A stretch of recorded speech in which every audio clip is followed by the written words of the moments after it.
right, traffic update. Westbound 80, the Yellow Causeway slowing up at Reed Avenue right now. Northbound 99, a bit of a slowdown at 12th Avenue. And an accident, Bradshaw Road at Jackson Highway. Traffic brought to you by Zero Res Sacramento. A brand new guest announcer this week. Take it away, Donna. Now, a man who is never invited to parties. It's Dan in Sonoma. John, this is true. This is very, very true. Although I just attended a huge party, if you want to talk about it, in San Diego at the San Diego Comic-Con, which I was invited as a guest speaker. That was a great, great event. And huge shout out to listener Matt. Matt, he went down there, met up with me, gave me some wonderful gifts. A very generous man. Thank you so much. It was great to meet you. And again, I can't say enough about you. So, Sean, are you ready for the Chicago shooting report? Well, I am, but I wanted to see if His Royal Worstness might have been at the Comic-Con. I guess he wasn't. No. Oh, God, no. There'd be a collective ousting of the. He's an evil mutant. He's a Magneto, so we'd have to kick him out. So, for those who don't know, that's Gavin Newsom we're talking about. No. Anyway, let's get to this. No, I was talking about His Royal Worstness, Phil Cowan. Oh, I know he's a comic guy. book fan. I thought maybe he'd have been there. No, you know what? He's still kind of green around the gills, so I kind of have to, guide him through certain things, including that. He'd be lost. He'd be a lost child, and he'd have to be rescued. So that's just and yes, you can tell him I said so. Anyway, let's get the Chicago shooting report. Yes.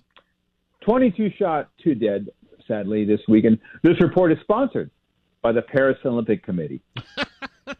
Wait. I'm here all week, people. The band needs more coffee. Speaking of the Olympics in Gay Paris, their introduction made it very easy for me to decide not to watch them. I mean, I might have, looked at one or two events, and now I'm like, I'm done. No, I'm not interested. I've not seen one second of coverage, and not going to. And in part, I blame Putz Macron. He has allowed his nation to go downhill morally and otherwise. So, and again, it was beyond disgusting. And hey, too bad about the. I'm sad about the contestants, but hey, that's just the way it goes. Speaking of beyond disgusting. Yeah, well, hey, good segment, Madam Meatpads. People are saying she had a good week. I don't think so. I don't think so at all. After the announcement and the big to do, the poll numbers should have skyrocketed. All she got, however, was a bump. Not the first time this has happened to Madam Meatpads. No, but anyway, unintended. No. Yes, unintended. Intended. Oh yeah. Well, but it depends on the person bumping her. Anyway, she should be riding high in these polls. She's not. She got a little bit of a bump, and that's about all. What they're trying to do with Kamala Harris is this: they're trying to do exactly what they did with Barack Obama, build something out of nothing. Now, with Obama, let's do a quick timeline of Obama's rise to power. He was a street punk. He was a community organizer. He was a nothing. He was just on the street, doing whatever. How he somehow made that giant leap from street organizer to state senator in Illinois is a mystery. But I believe that's a 6-year term. I believe it's a 6-year term.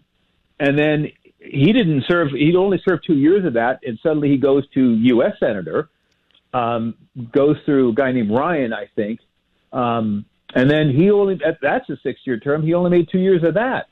So this is why I say when Obama got into the White House, his resume could fit on a Post-it note with room left over. He was nothing. He has no background and no credentials. And the same could be said with DPADS, with one exception, the Attorney Generalship. As Dan pointed out, it's a horrible track record.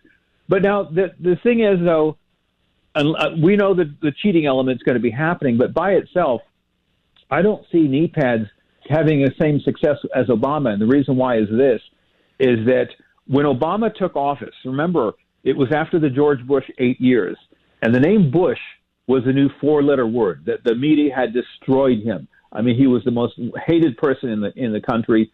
Obama certainly took over after 4 years of that, 8 years of that, pardon me. He was the most secretly hated man in the country, but he got in because, again, the timing was right. The people hated Republicans. They hated Bush. They hated what he did. So they wanted this fresh new face in the form of Barack Obama. Now, with knee pads, she is riding on the horrible track record of Biden. She's not a new face. That people still are fed up with high inflation, gas prices, everything else. And Kamala hasn't decided or hasn't articulated what she's going to do to correct all these things. And she has no credibility to stand on because she was standing side by side with Joe Biden all the way. She was. But I still think she has an excellent chance. Sadly, I hope I'm wrong. I'm not writing off, trust me. But I'm saying just a side-by-side comparison with Obama to her, there's no comparison at all. She's got an uphill climb all the way. Can she do it? Maybe. Well, the one comparison that works is they're both disgusting. Anyway. Yeah, they're not liked. She's not pretty anymore, by the way. We'll talk about that tomorrow. Yes, we will. Thank you, Dan. Welcome back. Thanks, bud. You're a fine American. 722.